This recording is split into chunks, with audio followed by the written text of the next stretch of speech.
Hello everyone, my name is Gary Walker. I'm the lead animal caretaker here at the Oklahoma City Zoo. Thank you for joining us for today's At 2 segment. We're at the Big Rivers Aquarium at the Oklahoma Trails exhibit. And what you're looking at here is about a 16,000 gallon native fish exhibit here at Oklahoma Trails. A lot of these fish you will find native to Oklahoma.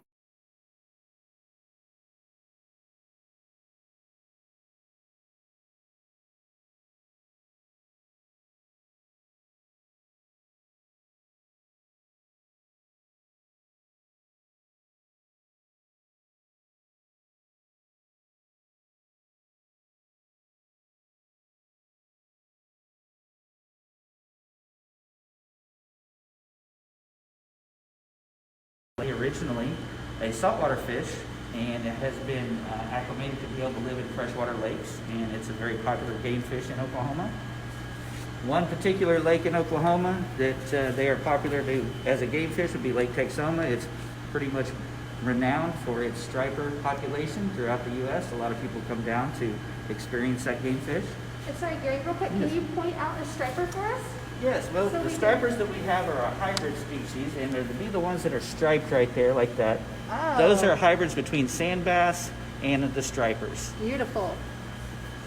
And for some of our viewers that just logged on, can you one more time tell them where we are, where we're coming live from? We are at the Big Rivers exhibit at Oklahoma Trails exhibit, and we're in front of about 16,000 gallon native freshwater exhibit.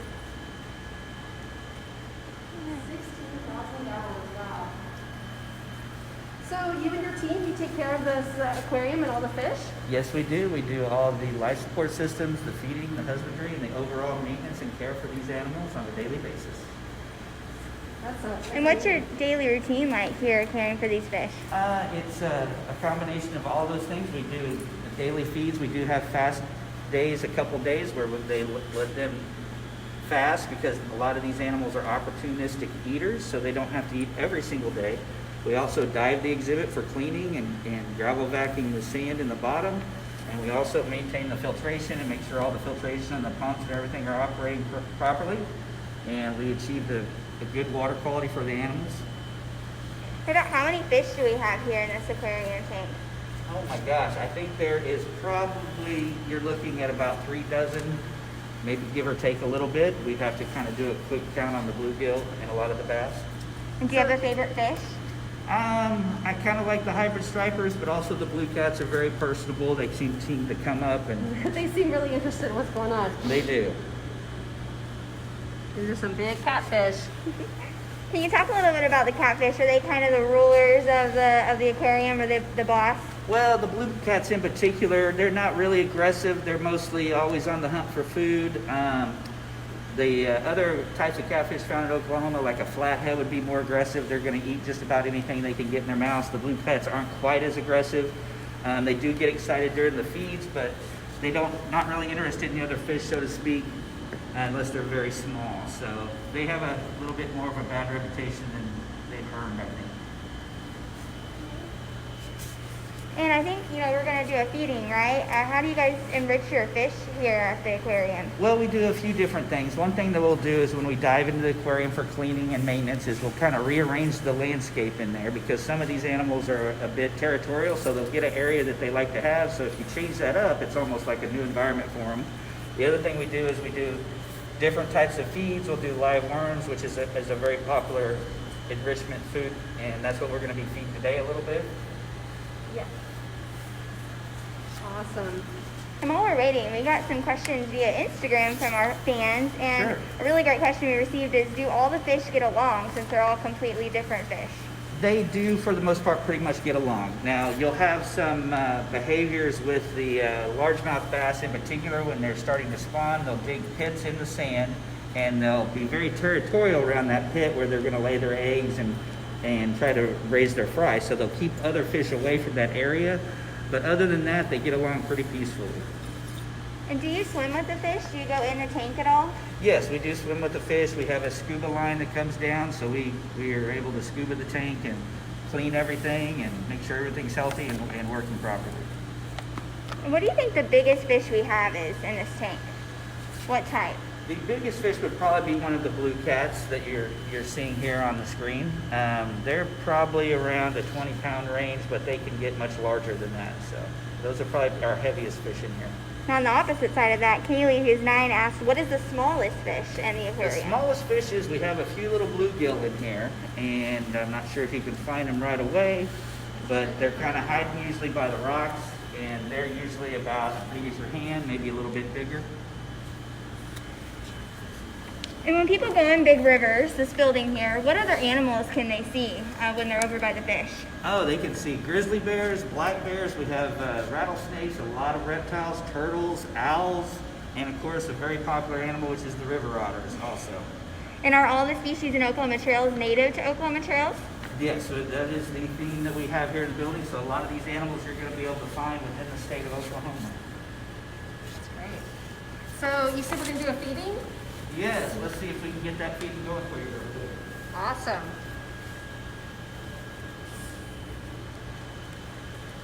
And is this a special feeding? Like, is this enrichment for these guys? This is one of their more popular foods, and it's actually a very nutritious food, which is earthworms. Oh, wow. And very excited about it. It's one of the many varieties of food that we do feed them to make sure they have a good balanced diet.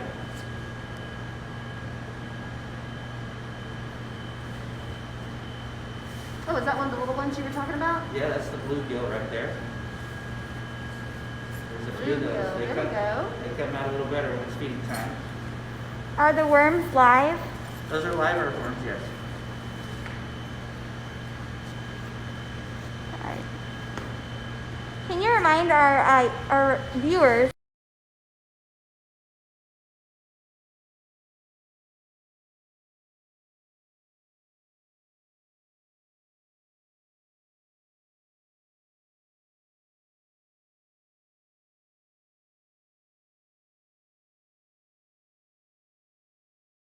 Variety of fish that you'll find in a lot of the lakes here in Oklahoma.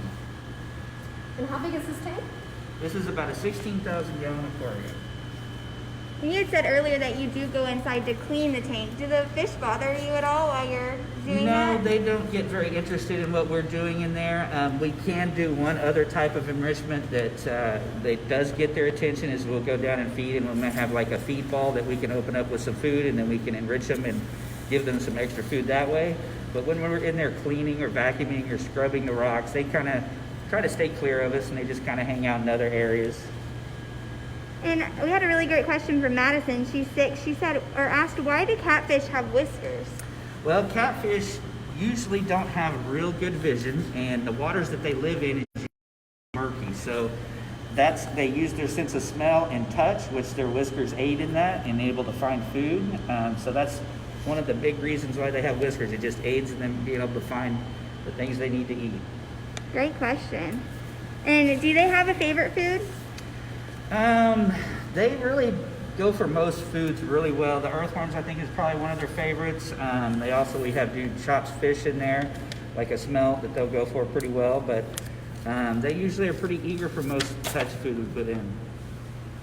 Awesome. So we have an education activity that goes with today's chat, Gary, to really follow up on what you're talking about. And the theme is camouflage. Mm-hmm. So you can really see that these fish are all the darker colors, and they really blend in with the rocks. So how does that help them? Well, for the catfish in particular, where they're bottom-dwelling animals, they're going to stay on the bottom, and it's a lot more dark and murky there. So they will kind of blend into the surroundings very well.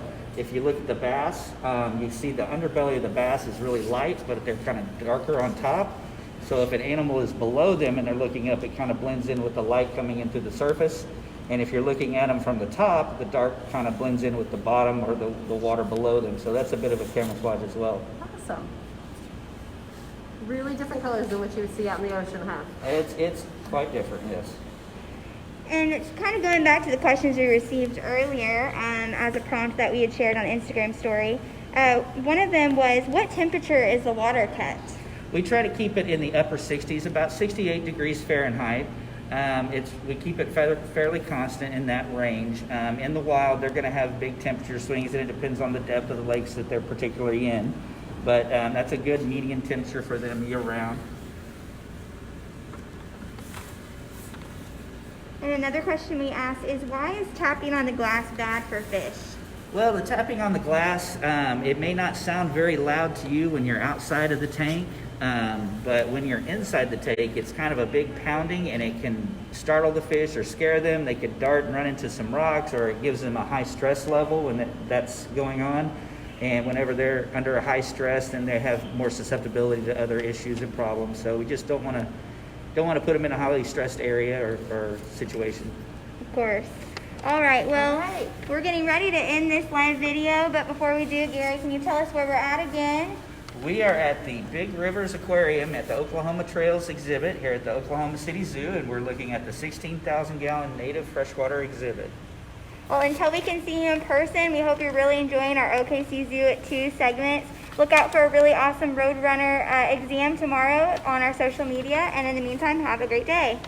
Thank you. Thanks, Gary. Thanks.